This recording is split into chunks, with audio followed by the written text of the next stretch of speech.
Welcome back, you're watching Overdrive. Now, is Harley-Davidson's new motorcycle, the Sportster S, a revelation or is it wandering around in the dark here in India? It's time for us to find out.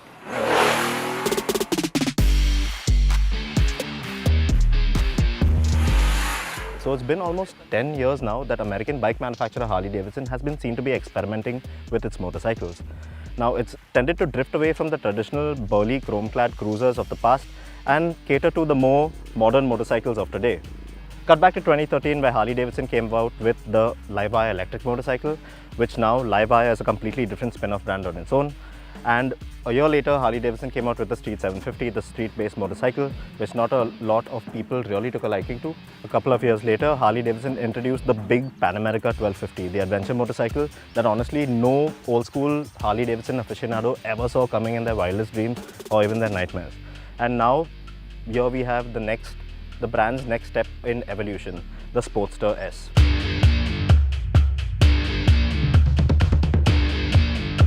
Now, although Harley-Davidson is saying this is the next step in evolution, is this bike really an evolution or a revelation, so to speak, out here in India? Well, let's find out.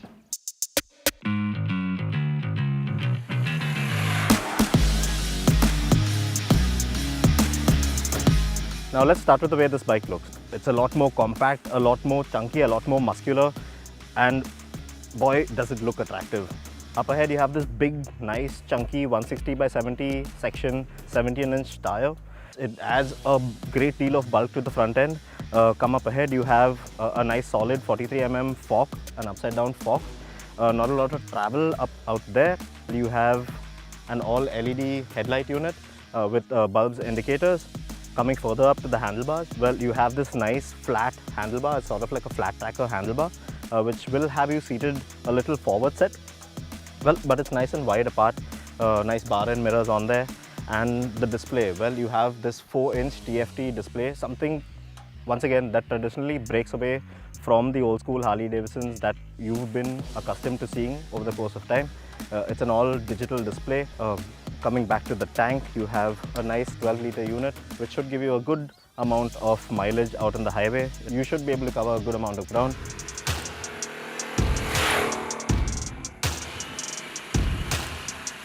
Under the tank, you have a big 1200cc Revolution Max engine, which is the real highlight of this Harley-Davidson motorcycle. It's almost identical to the unit that powers the big Pan America ADV. You will also notice the suffix T to the engine's name, and that stands for torque. So while with the Pan America, you'll have to shift down a gear to take on tricky terrain, with this bike, well, it's designed to rip up streets. So peak torque is more accessible in the mid-range of the power band. Like with the big ADV bike, the engine out here is a stress member in the frame, and that helps reduce weight.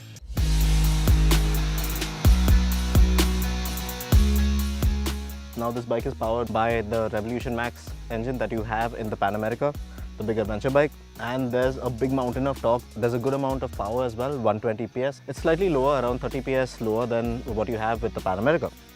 But in terms of torque, yes, it's around the same amount of torque, around 127 Nm, and power delivery is just phenomenal. Low down the power band, not so much so, around 2000 RPM, short shifting at that rev limit. Well, it does get a bit clunky, but once the needle goes north of that, man, this thing just flies.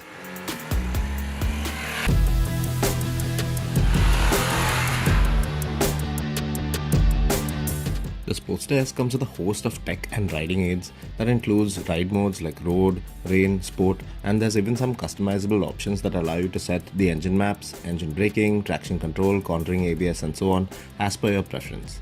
You even have Bluetooth connectivity and cruise control. But the ride modes are my favorite. In sport mode, this bike just goes ballistic and you'll have to really hold on tight to stay on the bike, which is exhilarating and unlike any other Harley-Davidson I've ever ridden before. So now in terms of ride and handling, as you can see, the ergonomics of it all, it will have your legs a bit forward set. This is the stock position, which is rather very cruisery. And the handlebars, well, it will have you hunched forward a bit if you're the same height as me, around 5'9". And it can get a bit cumbersome over long distances, honestly. You do have the option of another set of foot pegs where it's a little more mid-mounted, but that will cost you extra. that's a big setback with this motorcycle according to me, because in all honesty Harley-Davidson have tried their best with this particular setup in terms of the chunky wheels at both ends, the weight of this bike around 230 kg. Given its wheel size alone, well, it's not going to be the best of handlers. Tuck it into a corner, it's not really all that comfortable. It just wants to sit up back straight. Lean into a corner, get off the gas, it does feel a little uneasy and out of place, but you always have to be on throttle. And with this particular machine, the ground clearance not the best. It's at least 90 mm of ground clearance, so it's really low. Speed breakers can often be an issue, and of course the suspension setup. Now if you have a look at the rear and the front, not a lot of play once again, and this will take a toll on your back if you hit a bump. Given Indian road conditions, that's inevitable. And although the suspension settings are adjustable, you can adjust for preload, rebound and compression.